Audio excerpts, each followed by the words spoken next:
Sempre é considerado que o início do modernismo se dá com a Semana de Arte Moderna, mas existem fatos anteriores que mostram, principalmente nas artes visuais, um olhar sobre as questões estéticas mais inovadoras, por exemplo, em 17, com a exposição da Anita Malfatti. Mas a literatura, mesmo em 22, embora tenha havido a contribuição do Mário e do Oswald no aspecto literário, a literatura ainda não era tão inovadora, né? Principalmente no caso do Oswald de Andrade, que na Semana de Arte Moderna leu trechos de Os Condenados, que era o primeiro romance dele, mas que não era esteticamente inovador como viriam a ser os romances que ele vai escrever depois. É importante a gente se lembrar que a Tarsila do Amaral não participa da Semana de 22. Ela chega ao Brasil em junho, ela já estava na Europa estudando, e aí ela se junta ao grupo, e é nesse momento pós-semana que o Oswald com o Mário, com a Tarsila, o Menotti, vão começar a ser mais ousados e mais inovadores literariamente.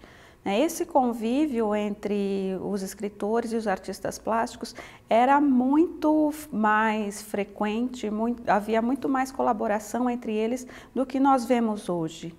Então, quando a gente fala da relação entre a literatura e as artes visuais, é bastante importante se lembrar disso.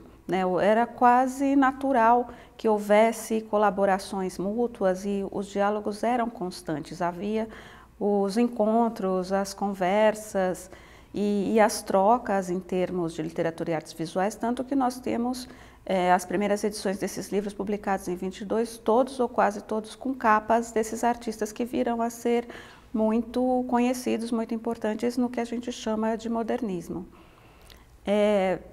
No fim de 22, depois de a Tarsila ter chegado e o Oswald ter se apaixonado por ela, a Tarsila volta para a Europa para estudar. Ela vai em novembro e em dezembro o Oswald vai também para a Europa para encontrá-la. Então ele manda uma carta para o Mário de Andrade no Natal, no dia 25 de dezembro, dizendo que está indo para a Europa como ele havia já planejado.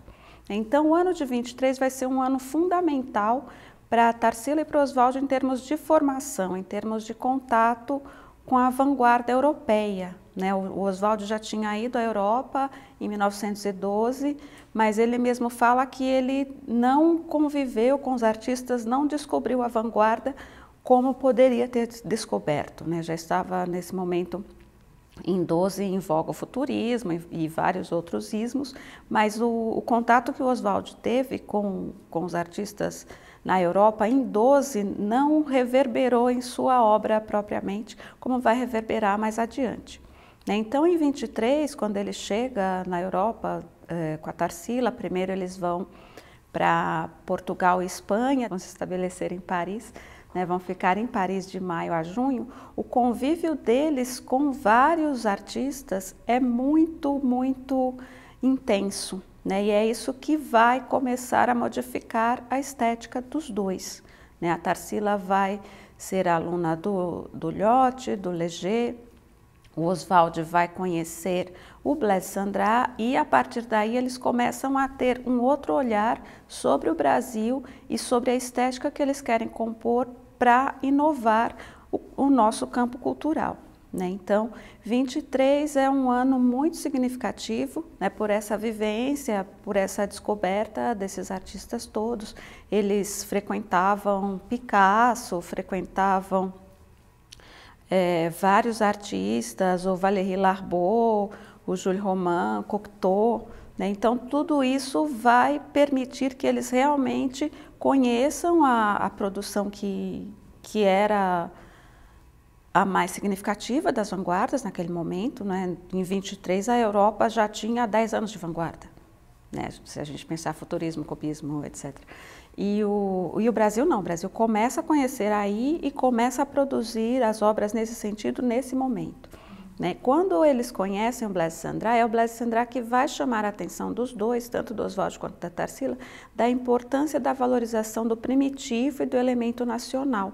E é aí então que eles vão, tendo assimilado essa estética vanguardista europeia, retrabalhar o elemento nacional e construir as obras que são os grandes ícones do modernismo. Né? Em 23, em Paris, que a Tarsila pinta a Negra, por exemplo.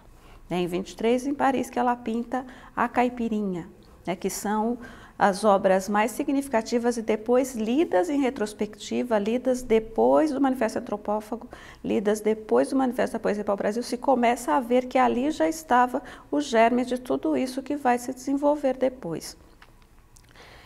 A Tarsila também pintou vários retratos em 23, né? Retrato do Oswald, retrato do Sérgio Millier e um dos autorretratos mais conhecidos dela, que é aquele Manteau Rouge. Né? Tudo isso foi em 23, enquanto ela estava lá.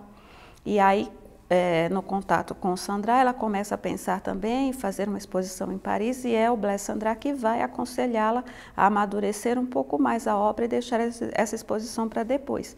E essa exposição só vai acontecer em 1926, na Galerie Percier.